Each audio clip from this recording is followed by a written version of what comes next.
First of all, congratulations on the Piper. Wow, what an intriguing and sinister film. Thank you very much. Charlotte, first of all, tell me about Mel and her progression through the film. Yeah, so I mean, I guess Mel, her at the heart of the film, I think it's really a relationship about her, Mel and her daughter. She's on her own essentially. She's bringing up this daughter on her own. She's got this opportunity in the symphony that that I think she also kind of like sees a better life for both her and Zoe, and then the power of the music and the horror of the music kind of takes her over, and then I think it's like one of those stories about someone becoming like so focused and so driven that they lose sight of everything else, and she almost loses sight of her own daughter until she suddenly figures out what is more important and manages to, well, actually I don't want to spoil it at the end, but yes. Uh, Erlinger, are you a fan of horror films and films like that? Yeah, I'm a big horror movie fan. I've been since I was way too young to watch horror films. I was always, I always gravitated towards the horror section at the video store. And even though I wasn't allowed to watch the movies, there was something about them that just really intrigued me. And then I would, make up my own stories in my head and go to school and tell my fellow 7, 8 year olds about Freddy Krueger and stuff that like gave them nightmares. I wasn't a wild child, but I was wild in that regard, I guess. But yeah, and then I never grew out of it. I'm still, a big horror movie fan. I try to, see everything. And I think a lot of the most kind of interesting and, innovative stuff happens in the horror genre. It's like the genre where kind of anything goes. Working in it, but also being a fan of it, there's so much freedom happening there, and I think we're in a pretty good time for horror these past few years. Yeah, I think so too. I think people just like to be scared. They like to go to the movies for an event, a white knuckle ride. Um, Yeah. Charlotte, in playing a musician, I mean, are you a musician yourself? I mean, do you handle yourself well with musical instruments? I wouldn't call myself a musician, but I really like to play music, which I think is a different thing. But I play the saxophone and the cello, and I sing, and I actually am piano, and I play a little bit of bass guitar. My partner is an excellent musician, so we spend quite a lot of time kind of jamming together. But that's mostly for our benefit rather than with any. I'm not very good, but I really love to play. Is basically what I'm saying. Well, But it was you look so natural sitting there in the symphony. Well, yeah, no, I learned to play the flute for the film, and I loved learning to play it. And I mean, the flute's a beautiful, beautiful instrument, and I have spent a fair amount of time in orchestras.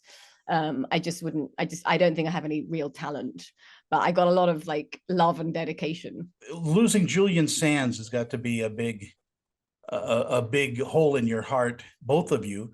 What was he like to work with? Yeah, I mean, of course, it's very sad. It's been, it was a, really awful news to get.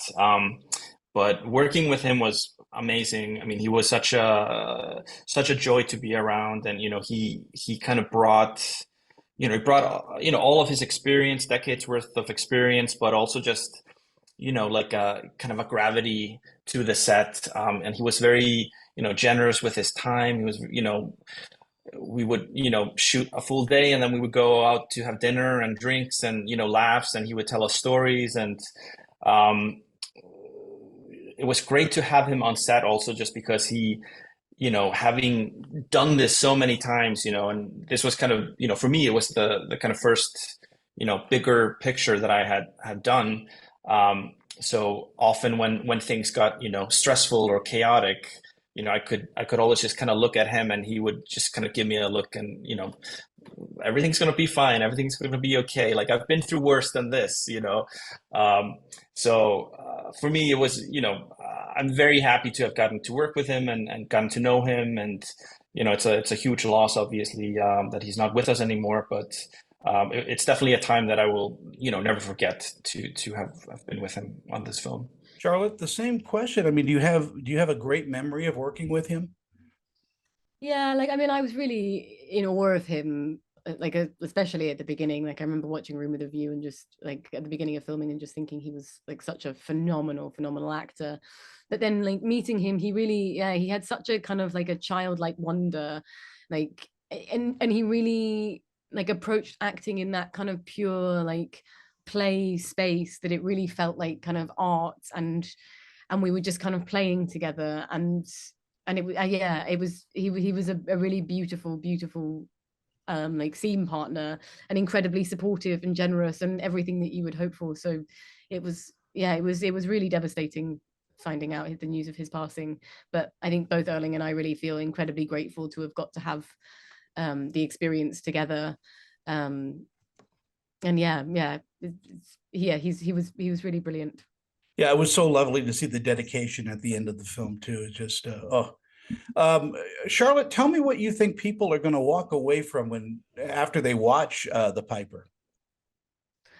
I hope they're terrified, but also in a kind of fun way, Like what I really love about this film is that like it is genuinely really scary, but it also doesn't take itself too seriously. Like I think you can have a really good time watching it. But it's like it's grandiose and like chilling and creepy, but also like a yeah like a really good time, which I think is kind of also important in horror movies.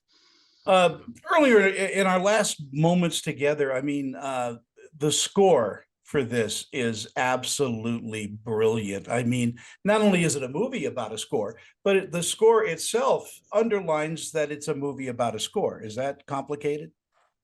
So meta. Yes, I mean, thank you so much for saying that. But yeah, I mean, it was very complicated you know to to pull off, because it's one thing to write about music and kind of say on the page like it's gonna sound like this and it's gonna sound like that, but then somebody has to figure out what it actually sounds like and kind of build upon that. And thankfully, I got to work with a total genius, Christopher Young, who I've been a fan of since my early days of being a horror fan. Like he wrote the music for Hellraiser and Copycat and Sinister and like all these amazing movies that I've loved over the years. And for him, like I mean, he'll be the first to tell you that it was challenging, but it was like the kind of challenge that a composer can't say no to. Like it's you get to write a score, but also a concerto in a film that's all about music. And I know he had like a great time doing it. It was complicated and it was very difficult, and there were probably a lot of sleepless nights because it's also just a lot of music. But I just remember like listening to the when he recorded the full blown final version of the music with 100-piece orchestra, listening to that, just being having goosebumps the whole time and being so impressed by what he was able to accomplish and what it adds to the movie. I think without that music, like the movie doesn't work. And thankfully the music is amazing, so it's fantastic. It is amazing and it's chilling at the same time. Before I go and say goodbye, Charlotte, I want to tell you what a terrific actress you are. I loved you in Game of Thrones. What a great turn. I mean, your character was so memorable. Thank you. I really appreciate that. I had a huge amount of fun playing that role, so thank you. And both of you, congratulations again on The Piper, dedicated to Julian Sands, the late Julian Sands, and we'll all be watching it. I'm going to watch it again. So it is just a wonderfully chilling film. So thank you all. Thank you. Thank you so much. Bye-bye.